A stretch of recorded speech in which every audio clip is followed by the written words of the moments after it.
Buenos noches, amigos. I'm Jack Webster here with Matt LeBeau and Matt Galveo, here for another episode of Not Another Sox podcast. Fellas, how you doing? Good. Back here for episode 6, completing the 6-pack for us here. So yeah, it's been good. Another solid week of baseball hot stove. So definitely excited to get into that and get into all the other topics that we have going on here. So yeah, no, again, same thing as last week. Off season's in full swing. Things are happening a little bit more. I'm pretty fired up. Jack's got the Mountain Dew shirt on for all you watching on YouTube. The Baja Blast. Which that is a Jack Webster special. Yes, you also have the Kyle Schwarber background, and I do feel if there was going to be one player that drank Mountain Dew in his childhood a lot that plays on the Red Sox, it is going to be Kyle Schwarber. He definitely grew up on Mountain Dew. His name is Kyle. His name is Kyle. Guaranteed to at least like Monster Energy drinks, and he's punched one drywall. His dad's a cop. It just adds up all way too much. Yes.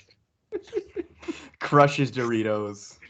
And I know there's the whole joke of him being from Waltham, but he's from Ohio. This could not be a more stereotypical Kyle. That is for one, that Ohio's the Mountain Dew capital of the world, for one, and two is the Kyle capital of the world. I mean, the guy is that's just absolutely perfect. That Mountain Dew, if you're listening, sponsor us. What kind of Mountain Dew do you think Kyle Schwarber drinks? Like when he was young, like I feel like he might be like a Code Red guy. Yeah, Code Red for sure. That was like I could see him as a Voltage guy. I mean, I feel like just based off name alone, I feel like he really needs that. Or he could get that real off-brand one that's only at KFC. I don't even know what it's called. Like, I've been there once. I had it. It was disgusting. Like, it does not hold the candle to Baja Blast. Yeah. Definitely can't. It was a big day in the Schwarber household whenever they came out with a specialty Mountain Dew, like the Halo Mountain Dew. It was the Schwarber family rushed to their local Costco and banged out the entire shelf. So, with matching Doritos. Yes, you have to buy the Doritos as well. I'm trying to get all right. Yeah.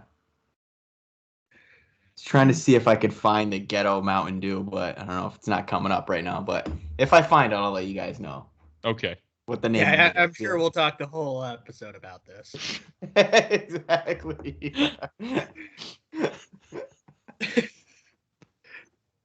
Well, no, but hot stove is actually buzzing for this time of year. You don't usually see it be this fast, but I mean, right off the bat, Eddie Rodriguez is gone now.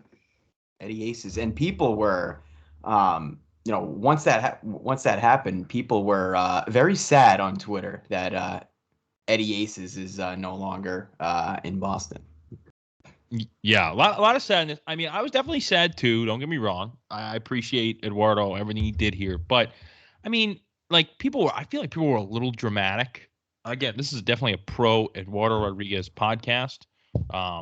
He's been here for a long time, but I mean, like it's not like they lost Randy Johnson.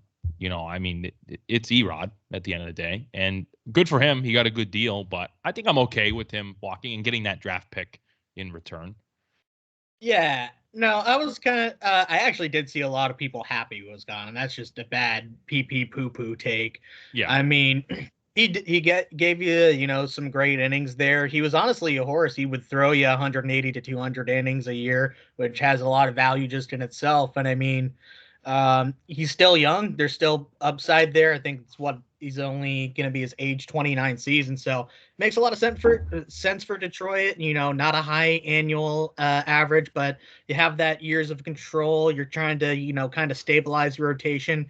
Maybe even if they don't win the division in 2022, they're in great shape for 2023 and beyond as well. So it made a lot of sense for them. I actually see them even making some more moves, but kind of like you're saying, like you're not losing Randy Johnson. There's guys out there that you can replace that productivity with. And I mean, whether that's internally or you have to go out and get somebody, it's Yeah. not a huge loss. Right. And like you said, Jack, they're players in free agency right now. So, they're in on some of the big names. So, they're building something there in Detroit, and adding a good piece like Erod in the rotation is going to help them build back to where they want to be. So yeah, I mean they're headed in the right direction, like you mentioned. Not a big AAV there for him. So that's a perfect signing for Detroit, and I think he'll fit right in there, and he'll pitch well for them. Yeah, I think it's a good fit, obviously, for them, and I think it's a sign of more things to come. It seems like one of those moves where it's like Detroit's definitely not done with just that. It seems like they're going to make another couple of moves here. Could be there's a million different options they can go. Obviously, Correa is on everyone's mind of Detroit. Seems like the most obvious fit. But I mean, I don't know. At the end of the day, that'd be now you're looking at Detroit Tigers spending close to $400 million in one offseason. That's pretty steep. So Correa is probably going to get, I would say, about close to at least 300 million. I would say minimum 270, right? 270 would be minimum. Ceiling probably 320, somewhere in there. Someone's going to give it to him. So it's probably yeah. But no, he's gonna. I think he gets over 300 million. Just depends on how many years it is, whether that's 8 or even 10 years. I think he's gonna get that value at the end of the day. And I mean, Detroit makes a lot of sense. Almost every team makes sense for him, unless if you're like the Pirates or the Reds, where you're rebuilding. Like any team is he's gonna make automatically better. So. Right. We'll see. I would love if the Red Sox threw out that money. I don't actually see them doing that for him, or at least I see another team outbidding us for him. I agree. At the end of the day, if the Red Sox get in a bidding war with another team for Carlos Correa specifically, then I don't like their chances. Now, if you're talking maybe a Simeon, right, where he's going to be maybe $100 million less, then I can see the Red Sox maybe opening up a little bit of the purse strings a little bit. I mean, they've been under the luxury tax for a while. So, that was good. They saved a lot of money there. Got some contracts coming off the books. I mean, they got some money to play with. So, yeah. Simeon, good. Yeah, and another thing to touch on with Erod was, he was coming off a great 2019 season, 19 wins, 3.8 ERA. And then he gets hit with COVID, and he dealt with some complications with that. So, I mean, if he was healthy, I mean, what could have been in 2020 for Erod coming off that really good 19 season? It really sucks, but, what he could have done in that year. But, obviously, he seemed to find his way back. Obviously, pitched well down the stretch for the Sox. But, that one thing, that with that whole COVID year was really kind of the thing that you were like, man, what could have been if he was healthy all of 2020. Yeah. I mean, at the end of the day, 2020 to me was kind of a wash. So I would have liked to see him pitch. Probably would have helped his maybe he'd be looking at $100 million right now if he came out and pitched really well for that shortened season. Realistically, though, I don't. Honestly, what happened in 2020 was best case scenario for the Boston Red Sox. They were able to get Chris Sale, Tommy John surgery. They were able to get probably their biggest prospect since Nomar Garciaparra and Marcelo Meyer. So, I mean, 2020 worked out pretty well. So I'll take it. No, absolutely. I mean, nobody was going to save that 2020 team, whether it was Chris Sale or Erod or even Mookie Betts. That team was just doomed from the very beginning, especially in that season. So, yeah, like you said, you got a great draft pick out of it. You're able to get guys like Bobby Dahlbeck some experience in that year, too, even. And, you also got rid of a lot of dead weight like Ryan Weber. So, yeah.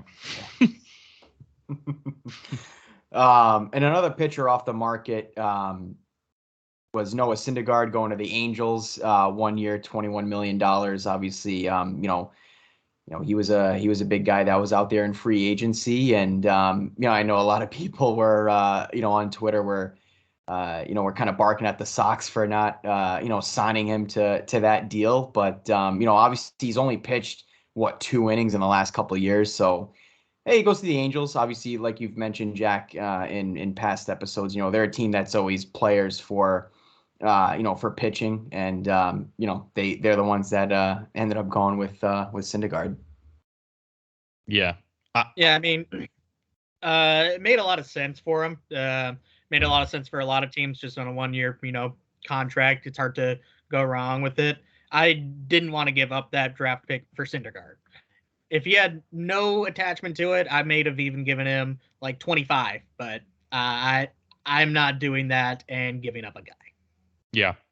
No, I agree. The draft pick definitely made me want to stay away. What Red Sox fans do that's funny is every time someone gets signed, there's always like a bunch of people on Twitter being like, "Oh, we couldn't match this." Like Yankee fans are the classic lowball traders, and Red Sox fans are the classic like, "Oh, Heim Bloom couldn't match this." Like, dude, like I get it. Yeah, the Red Sox match the offer that the Angels gave Noah Syndergaard? Of course they fucking can. They're the Boston Red Sox, but the guy hasn't pitched in 2 years. I think he's a nice like complimentary piece, but I don't really trust him being a front of the rotation starter. And I think that they need, someone a little more reliable than a Syndergaard. So in addition to being the interest kings, the Red Sox fans are the we couldn't match this like that. It's so annoying, really. It's like, well, yeah, they could, but dude, I don't really want Noah Syndergaard, and I don't want to give up a draft pick for a guy who hasn't pitched in 2 years. So yeah, all set.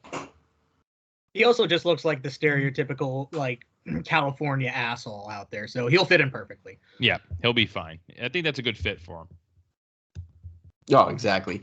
And speaking of a pitcher that I think all of us want, Marcus Stroman got into it with some Yankee fans on Twitter this week, which is always great to see. And my God, I mean, Yankees fans cannot catch a break. This guy is an absolute legend. I am obsessed with Marcus Stroman. He just hates the Yankees. I know he grew up in Long Island, so I don't know. Maybe is it just like he grew up a Mets fan, or is it just he just hates the Yankees, or I don't know what it is from his past, but the Stroman and Yankee hatred is just absolutely unbelievable. I know we touched on this last episode, but it has gone to a new level with the tweets and the GIFs. And then, yeah, it just really just awesome content. Yeah. So he obviously posted, what he said on Twitter about, not joining the Yankees at all. But in another tweet that didn't get as popular mentions or anything, he said, it's because they don't let him have dreadlocks or tattoos or, facial hair, which is absolutely true. Like they are literally guys are passing on the Yankees because they're not, the 90s Yankees anymore that are the premier of baseball. They can't have these silly rules and, expect people to go out of their way to do them just because they're the Yankees. That's just not the case anymore. Oh, exactly. It's just one of those things like you mentioned, Jack. It's just kind of like get with the times. Like you really got to change that whole situation there in New York, and maybe you'd attract some free agents there, that would otherwise be turned off by what they have going on right now.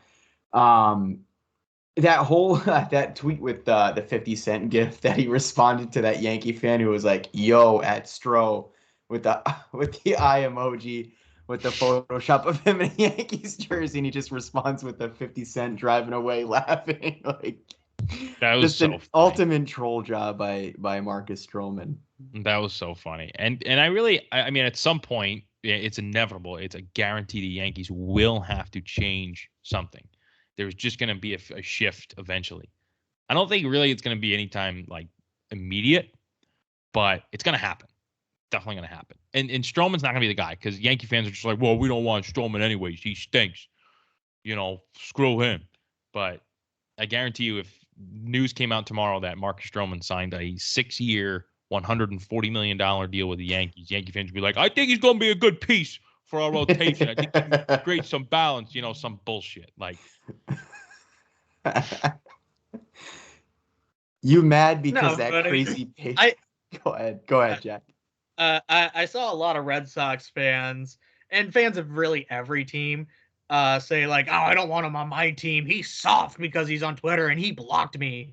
And I'm like, "Well, he's doing all that and still succeeding at the highest level in the major leagues. Like, what is your rationale to think this is something that has stopped him? If anything, it's made him better the more that he's been a fucking hilarious dude just like online. It fits in with him. It gives him that energy. I'm all about it." Right. And some guys just feed off of that energy, like you said, Jack. I mean, they like to have that interaction with the fans, on social media. Sometimes it fuels them, and I think that's exactly what it does to Stroman. He is one of those guys that feeds off that energy, and it makes him a better pitcher, makes him a better baseball player. And at the end of the day, if that makes him successful, then why wouldn't you want him on your team? Even if he does that stuff outside of the outside the diamond, who cares? yeah, who cares? I agree. If you're pitching well, no one gives a shit. The only downside about that is like in a market like Boston, if he doesn't pitch well, that's really going to be the first thing everyone's going to say, the media, the fans. So I can understand the challenge on his perspective, maybe not wanting to play in a market actually really like Boston. But if you're pitching well, dude, you could you could do whatever you want in this city as long as you're performing well. People do not care. Yeah, And as long Felga, as you're I not playing think you should Fortnite. stay off Twitter. He's on Twitter too much. Oh, you're right, Mike. He can't pitch. He can't pitch, Mike. He's horrible. Or you could just be like me, who is on Twitter too much.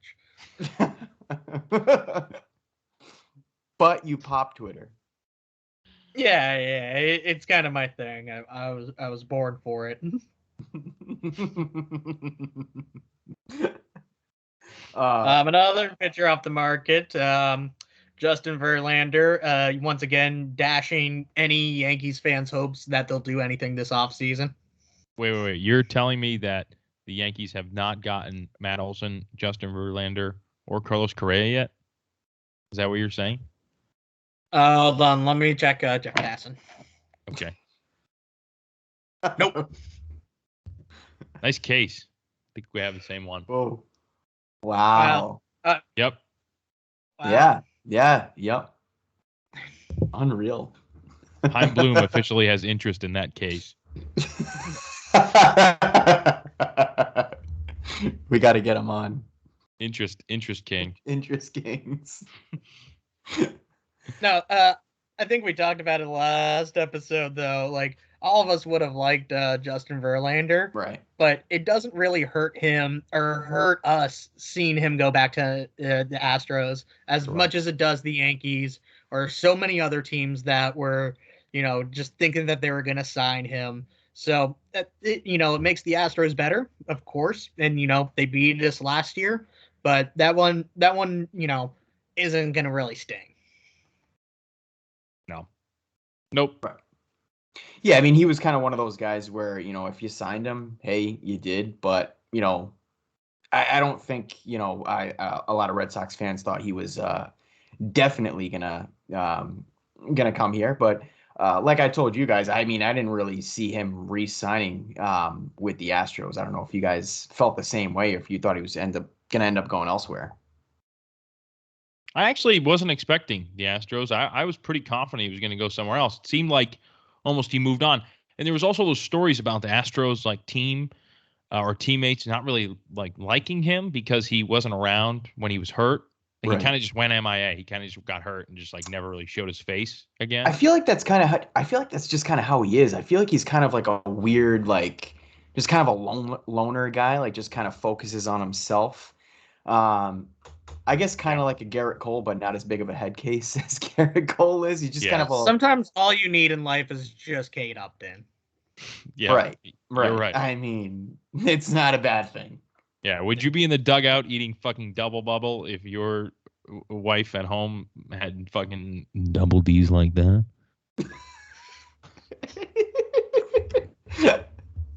Big Mummy Milkers.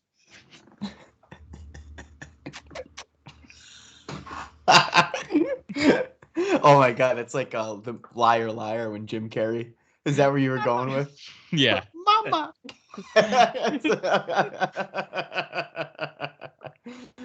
Kate Upton, if you're listening, sup. Yeah. Also come on the podcast. And wherever else. It's funny. She actually just tweeted that Justin Verlander should have won the Cy Young despite not throwing a single inning last year. Yeah. We should have known after Kate Upton's beef with Red Sox fans Rick Porcello. In the when Verlander last played the Red Sox in the playoffs, that he wasn't going to come here. Yeah. Well, it was so funny. The two times he did get robbed, or at least one of the times, it was to a current or a former teammate. So he wasn't going to say anything because he doesn't want to look like a fucking asshole. So, he was just complaining about it to her. So it is what it is. Yep. No, it is.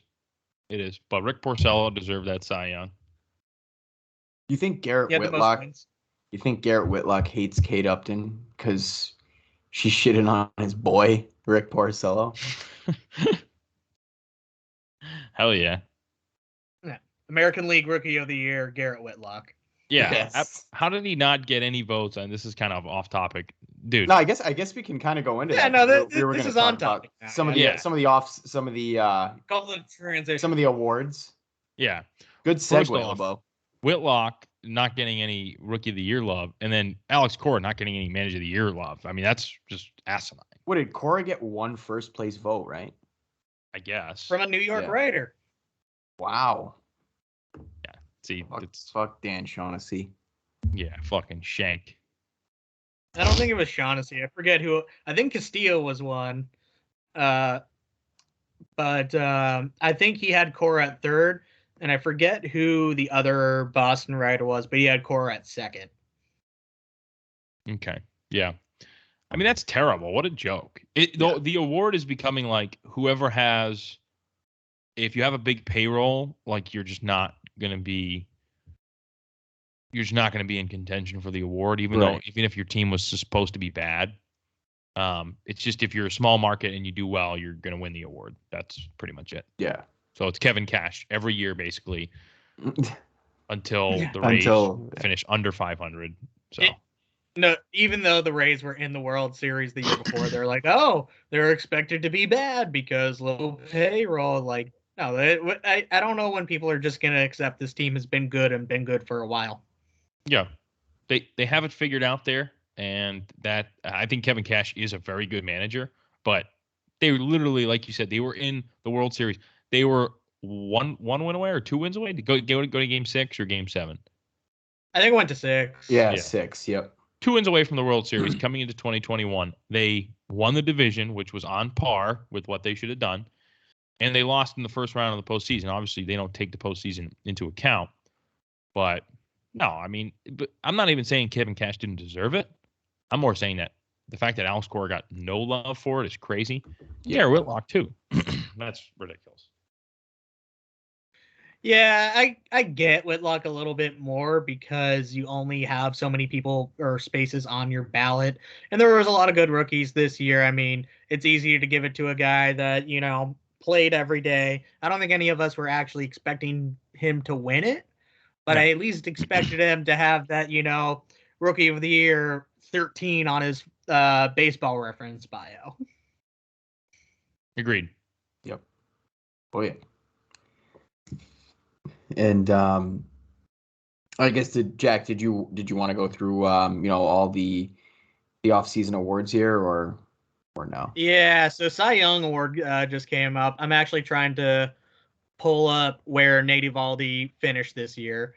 I want to say I saw he finished, I think it was 4th in Cy Young voting for the AL. I'm pulling it up now. So Eovaldi. He did finish 4th. He got 8 third place votes. Robbie Ray pretty much unanimously won it. There was only one guy that voted for Garrett Cole for some reason because he doesn't know how to read statistics. That were literally just any one of them would have told you that, Robbie Ray was a better pitcher. He must be illiterate. Yeah. Let's Too much gabagool, probably. Yeah, take that, Jason of Detroit.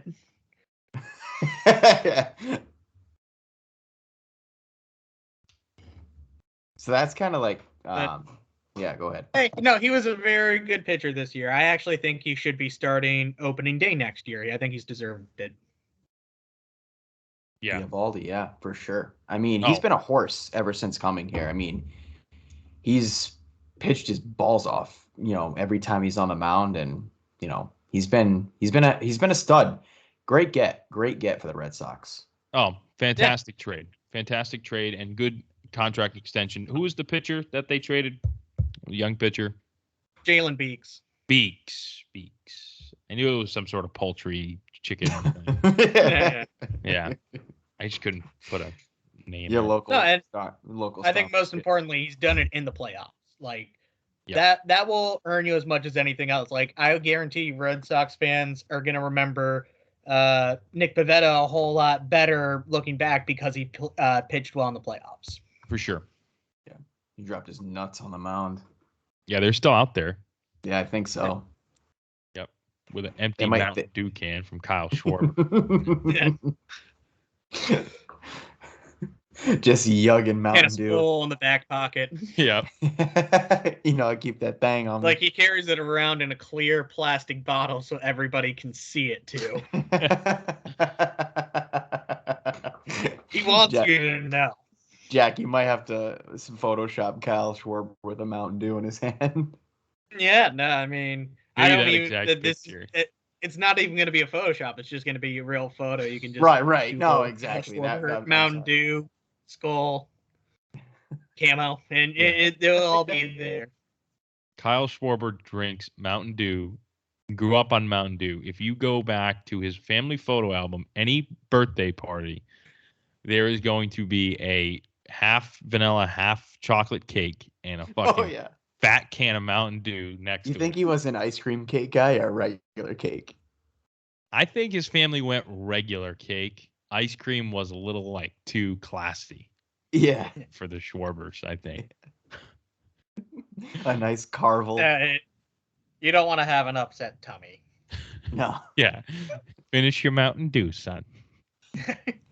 Do you think Mountain Dew counted as greens in that household? Yeah, it's green. It is green, so I mean, screw the peas, dude. I'm going for the Mountain Dew. No hate to the Schwarber family. They seem like very nice people, but let's be honest. Kyle drank a lot of Mountain Dew. Mountain Dew. And he's a big fella too. I mean, yeah. If you didn't know he was a Major League Baseball player, you could tell that guy's not out of shape, but you wouldn't think that he is one of the best hitters in the major leagues. Right. Yeah, he's got the body he crushes.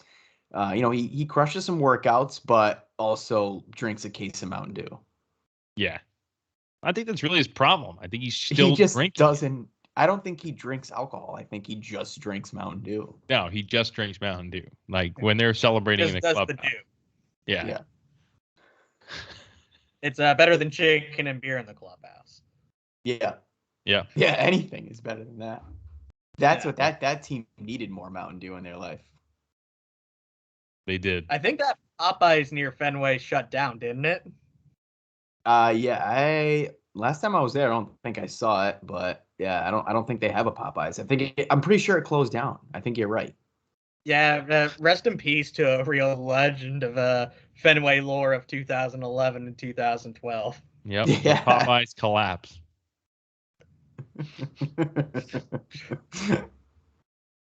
Oh shit. I guess speaking of Red Sox ownership, they're in on buying the Pittsburgh Penguins. Yeah. Oh my God, I'm gonna cry and throw up right now. I hate this, and not for any reason other than I just hate the Penguins. It will not affect the Red Sox at all. Neither is Liverpool or anything else that they've invested their money in. I can care less about that aspect of it. In fact, I'm sad because I'm I'm willing to bet they're going to make the Penguins better, and I just don't like that. Right. Yeah, and you're a Caps guy. You're a DC guy. You're a Yeah. Caps guy. So Penguins, I mean, it's not in your vocabulary. Pittsburgh Penguins. Yeah, no. But the day that Sidney Crosby is a partial owner of the Red Sox is day I die a little bit. I can only accept LeBron James. LeBron James is enough. Yeah. I mean, that's kind of funny. LeBron, Sidney Crosby, kind of similar. Yeah. Yeah, very interesting. I don't know. I mean, I hope it works out. I can't really wrap my head around it. I think it's so random. It's kind of weird, like owning two teams in two separate markets. Like I know Liverpool's like its own thing, but like in the United States, owning a team in Boston and Pittsburgh, like there is that sort of rivalry as well. Boston and Pittsburgh too. I mean, you've seen it with the Patriots and the Steelers. The Bruins and the Penguins. They've had their playoff battles as well. So it's just definitely interesting to own teams in two different markets, especially ones that have that rivalry. I think they try to appeal to the blue collar hardworking market. Like Liverpool is that. That's right. Why there was a lot of parallels between the Red Sox and Liverpool when they bought the club. Right. That was their reasoning when they were telling the fans, they were like, we bought the team because we have experience working with the Red Sox, and it's the same kind of thing. It's like history, blue collar, Irish, whatever, same kind of Liverpool, Boston, same exact city. Right. So I think we're overlooking the Red Sox Pirates rivalry of the first World Series in 1903. Yeah. I mean, we won that from them. I think they've just been a little bitter of it since then that they didn't win the first World Series. I don't know when their first one was, but it wasn't that first one. So, I mean, we don't really notice them because we're the big brother, but they hate us. You have to imagine Pittsburgh fans hate Red Sox fans for that exact reason. A lot of them remember. I think you're exactly right, Jack. That's exactly what it is. Yeah. Two great cities will finally come together once again. They came together in October when Schwarber hit that home run against Garrett Cole, which is actually your background, Jack. Yeah. As he did in 2015 against Garrett Cole when he was on the Chicago Cubs against the Pittsburgh Pirates. So, that's very interesting. Gonna battle head to head once again. So. Yeah. Boston and Pittsburgh, the Steel Curtain. John Henry. Yep. I think we might have found a name for the episode, Jack. Where you got to work in something with Mountain Dew. Yeah. Something Mountain Dew related. I think it's very only appropriate, and it'll have people wondering. They'll see something like "Do the Do" as their episode name. And they'll be like, "Oh man, what is this?" It's not off-season review. It's about Mountain Dew. Yeah. Very intriguing. I gotta run to Taco Bell now. Baja Blast. Yeah, this is some subliminal advertising. Oh. It disappeared. It's almost like Schwarber was stalking you. He was behind you. He was like there, and then he just popped out over. Bam! That's my Mountain Dew. Where are you going with that Mountain Dew? Get back here with that Dew, boy. If the Red Sox Mountain Dew pack. If the Red Sox don't have a Mountain Dew sponsorship by the end of this, we riot. I think on the sleeve. Give me a Mountain Dew sleeve, fucking just huge wraparound logo right on the sleeve. Yeah. Live Moss. When you said sleeve, LeBeau, I really instantly thought of you're gonna walk into a liquor store one day and they're gonna have a sleeve of Baja Blast and chips. It's gonna have Kyle Schwarber's face on it. He's gonna be the sponsor.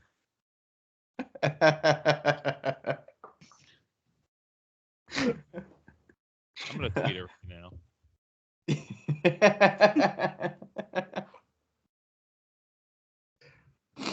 Oh man. Speaking of I'm glad we have this new joke. I feel like this is just, and this only makes me want to re-sign Kyle Schwarber even more, because if we have to waste this on just half a season of great memories, even if he signs somewhere else, but I want to continue to love The Mountain Dew. Kyle from Ohio.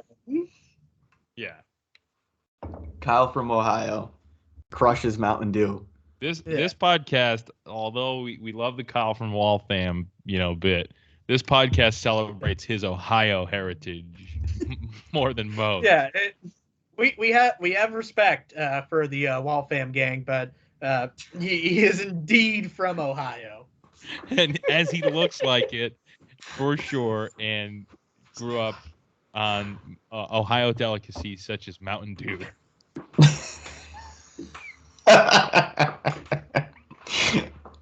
Jack, we gotta create a T-shirt. Maybe that'll be our first T-shirt. It's like a Kyle Schwarber. That might be the first T-shirt. Yeah, Kyle Schwarber we'll need to Dew. get at the Players Association to sign on board with it. They're not busy with anything, so no. Yeah. Jack, you just have to get the express written consent of the MLB. Yeah. Yep. Oh no, I only got the expressed oral consent of the MLB. Not the written. Dude, I love that freaking joke for anybody listening. Yes, I did catch that, but I love that disclaimer. How it says there may be no dissemination without the express written consent. Like the average person knows what the fuck dissemination means. Yeah. Oh, exactly. I can't even spell it. This broadcast, like, dude, what, like that? What is that? Nobody knows what that. I think we might be doing that right now. I think we're disseminating the MLB broadcast. We literally are. We literally are. We're Because I looked it up. I actually just looked up dissemination too. We definitely are. Yeah. Can you imagine the type of publicity that we would get if MLB sued us?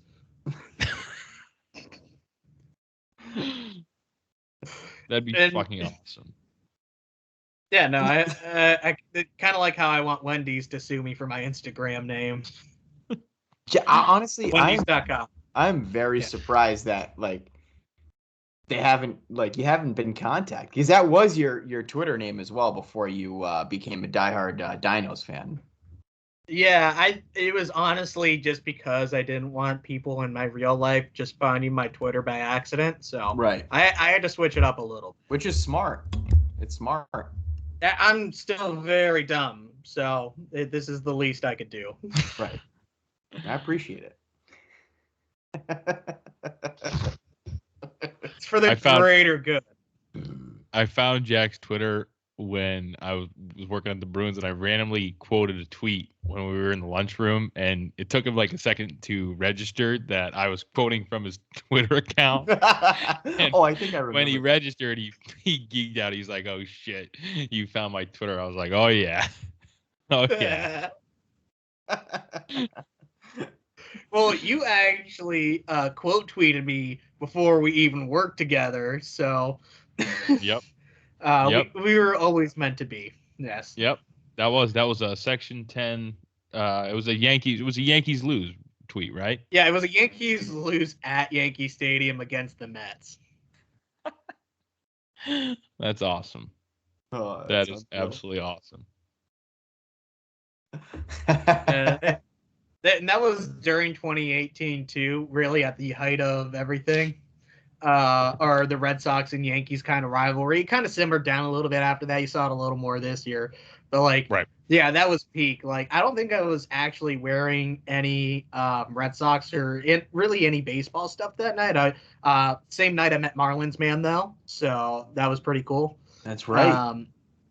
And I did actually have my first time eating sushi at a ballpark there, and it wasn't that bad. I'll actually give Yankee Stadium credit for having some decent food options. Nice. Their food is good. Their food fucks. I mean, Yankee Stadium as a whole is a very enjoyable experience. Every night is Open Jersey Gold Chain night, where apparently they tell their fans, listen, we're doing a promo, wear an open jersey and a gold chain. And they follow suit every single night. I don't get it. It's like they're really organized. Yes, and a white tank top underneath. Also, definitely beat the shit out of your wife before you show up to the yard. We will not provide that for you.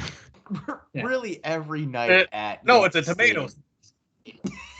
It's a tomato stain. No. It's from the Gabagoo. Really, every night at Yankee Stadium is Italian Heritage Night. Yes, it really is. Yep. Yep. Everyone walking in with their girlfriends as they're checking the ticket. She fell. Yep. She fell. She fell. She fell. She fell. The Yep, you're all Gabagool. set. Go ahead in. The Did she Gabagool wasn't fall? ready. Yep. Go ahead in.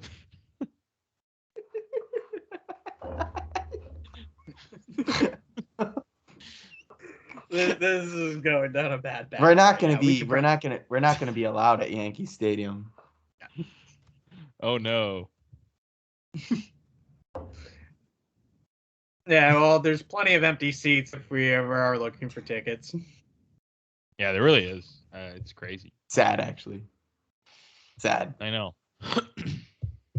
But we're we're discussing this in the works. Maybe we might have to possibly be there on opening day for Sox Rays in in March. Cold, nice March 31st afternoon. March beers, nothing like March beers. March beers are going to be flowing. Yeah.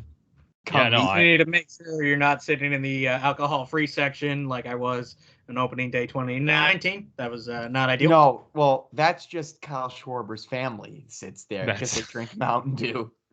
Yes, they requested it. And they probably shop at CVS a lot because it is the CVS family section. Yeah. So they probably do a lot of their grocery shopping at CVS. Right. Yeah. Exactly. They just take that. They don't even buy the cases. They buy the individual bottles. Yep.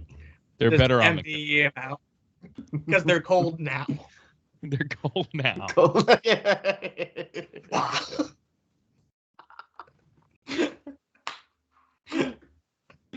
Oh man. Oh shit. At least there's a podcast that recognizes Kyle Schwarber is from Ohio. Just at least give us that. Is Kyle Schwarber on Twitter? He's got to be. Yeah, he is. Yeah, he's gonna tweet love much. this. Like he tweets and then doesn't look at anything else, which is probably great for him. Right. I'm sure he'll love this. Yeah. I hope this finds its way over to Kyle Schwarber. Because I If think you're listening, come on the pod. Well, we'll have to, Jack, when we get our first official merch item, which is the Kyle Schwarber Mountain Dew shirt, we'll have to send him over one. Yeah. No, well, with a Mountain Dew. Right, Yes. with a Mountain Dew. Yeah. The one that's already cold now. Later. We'll pack it in one of those like styrofoam boxes that they use to keep medicine cold. Yep. With a note, Kyle, we wanted to get you the 2-liter, but they didn't have any cold now. So By the way, this was supposed to be for some kids' insulin.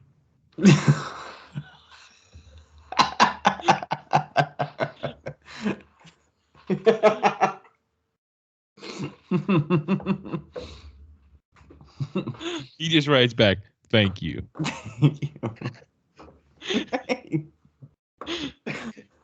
Thank you for your service. This is so kind. You know they need that in Ohio too. Yeah. In conjunction with being the Mountain Dew capital of the world, it's probably the insulin capital of the world too. So Yeah. Yeah. A lot of cake and Mountain Dew, really. Yeah. At the end of the day, that's Ohio. That's their motto is cake and Mountain Dew. Yes. Birthday cake and Mountain Dew. It's everybody's birthday in Ohio. It's everybody's And birthday. Goodyear tires. And Goodyear tires. Well, you need tires to get to the CVS to get the Mountain Dew that's cold now. That's cold now. I mean, Kyle Schwarber did have a good year. Everything adds up. This is really the Illuminati. I think we cracked the code. Yeah. Yep. Well, this is going to be our last episode because we cannot go any more up from this. So it's been a pleasure. Exactly. Yeah. Do you guys want to take a moment to remember your favorite bits from our podcast here? Mine was Bronxy dying, but I think Kyle chugging Mountain Dew might have overtaken it. It really does. It really does. Yep. It's like Bronxy. Bronxy was big, but Bronxy. Well, But Bronxy. Bronxy's dead. There's only so much you can do when you're Right. dead. Right. Yeah. When you're alive and well and enjoying cold now Mountain Dew, not warm, cold now. It's cold now. It's cold now. I mean, the sky's the limit, really, for this.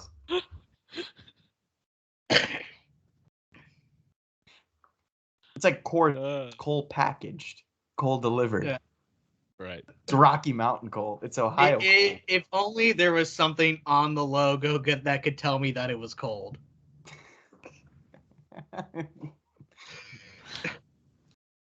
And you think about it, I think these mountains should light up. Yeah. They should. Yeah. You should start getting an electric charge. Oh, I'm vibrating. You should feel the palpable buzz inside of you once you drink that Mountain Dew. That first sip hits different.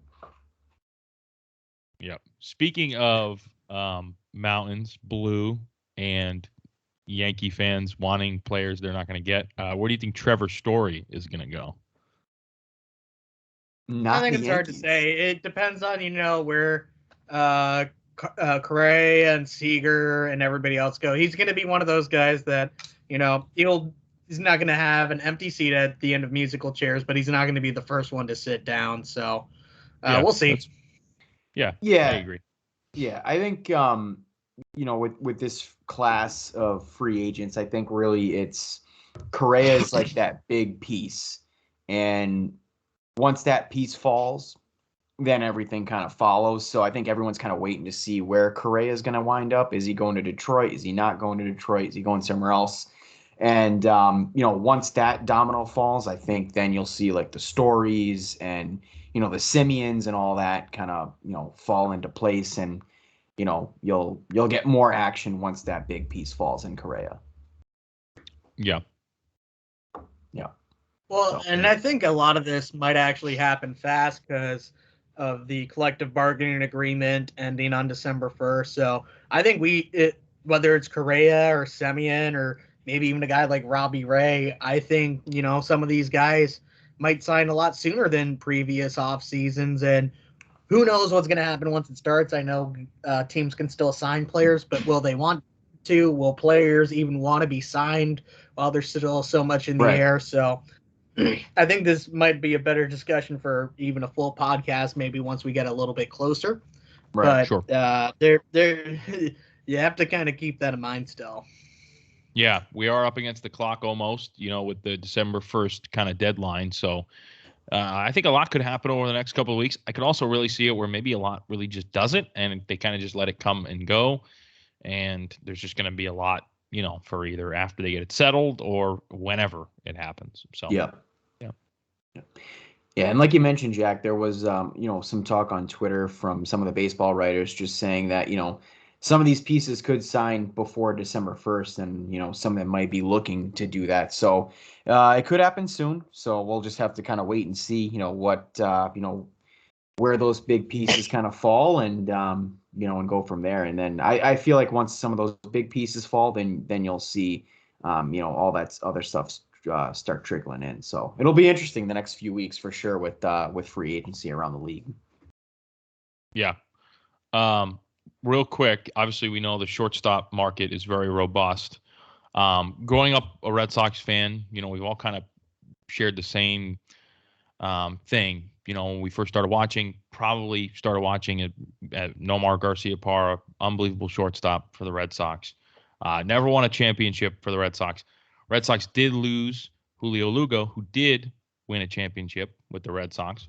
Not that it matters whether he won or he didn't. Right. But very, very sad to hear of the passing of Julio Lugo. So rest in peace for sure. He was very, very successful career with the Red Sox and his entire career, Major League Baseball. Yeah, definitely. Yeah. Very sad to hear that.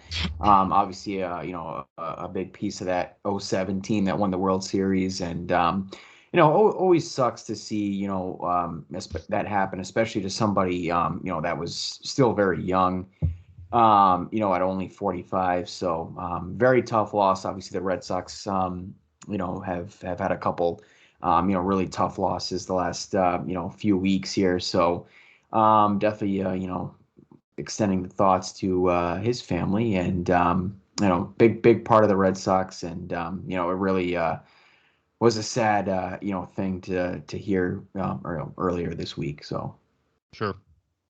Yeah, no, '07 was the first year I really like started to follow the team, like follow, more than just know who Big Papi and Pedro and Manny were.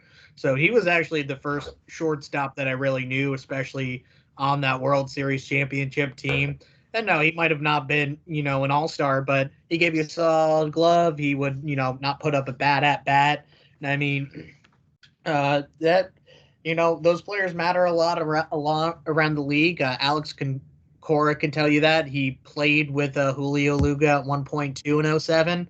And I mean, like Matt Galveo was saying, it's just so unexpected when it happens at 45, a heart attack to a former professional athlete. Like you just don't think about that type of stuff. No, you don't. It's very, very unexpected.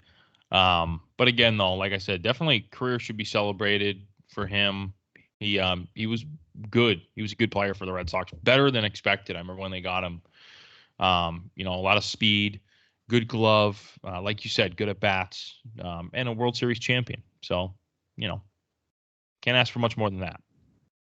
no, definitely can't. And obviously the thoughts go out to him and his family. And it's just a very tough loss. In the Red Sox space here. Sure. But yeah, I mean, just obviously tough to follow that, but just going off of that, I mean, did you guys have anything? I know we've it's been a pretty crazy show here. I think it's been it's been a good one. A lot of things have been going on here, but yeah, did you guys have anything else that you had in mind to talk about here? No? Yeah, just wanted to, say thank you to all of our fans that are listening. This might be your first episode for all we know. We're, Yep. definitely trying to make sure that we put some good content out there online. So we always appreciate when you guys, give us a like, give us a retweet, interact with us at all. Uh, we're just getting started off here, but if you could just leave us a 5-star rating on iTunes and their podcast system.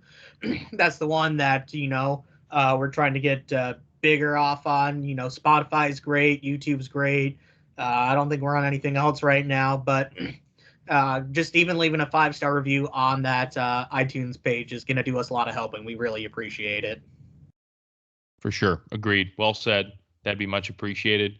Going to keep putting out funny content, making you guys laugh, and that's what it's all about. So yeah, and we'll we'll definitely have to work on maybe some merch as the season gets closer. Oh yeah, I know everyone's going to be looking forward now to the Kyle Schwarber Mountain Dew T-shirt that's going to be coming out.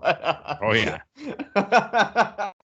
We'll have some heat, obviously. So, but yeah, no, it's been good. Obviously, can't say enough about the engagement on, especially on Twitter. It's been unbelievable. A lot of people following and enjoying the content, and the engagement on the tweets themselves have been very good. So that's definitely much appreciated. And we're building here. So hopefully by opening day, in late March there, we can continue building, and we have a really, really good foundation going into the season. Faux show. Yeah. And really, the more you guys interact, the more it just makes us want to put stuff out there. So, no, exactly. Like every, yeah, no, every time, obviously, because we have the group chat, and every time we have a tweet that a lot of people are engaging in, it is exciting. I mean, I know we kind of like we'll throw it in the chat. Once a tweet, we look at the engagements and of these certain tweets, and it's pretty cool to see that. So. it's going to be exciting going forward and into these next couple of months in the off season, and then eventually come spring training and opening day. It's going to be definitely interesting to see kind of where we are once that time comes. Yeah.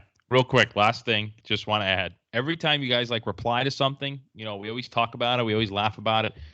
Definitely gets a lot of attention. So it's always great. Interaction's always positive. Can't hurt. Whether it's good or bad. If you want to chirp Right. us, tell us we're idiots. That's always good too. We like that as well. So yeah, we love the I love a good chirp. we love the chirp. Yeah. It's honestly hilarious when you see the chirps. It really. I love a good chirp. Yeah. Yeah. But yeah, no, it's been good. Obviously six episodes deep here, so it's been fun, and we're gonna keep going forward every week, and we look forward to having everybody along for the ride here. So it's been good. I think that's about wraps it up for episode 6 here. Yeah. All Enjoy right. your Mountain Dews. Enjoy your Mountain Dew. Yep. Shout out Kyle Schwarber and the Schwarber family in Ohio. Peace. Enjoy your Code Red.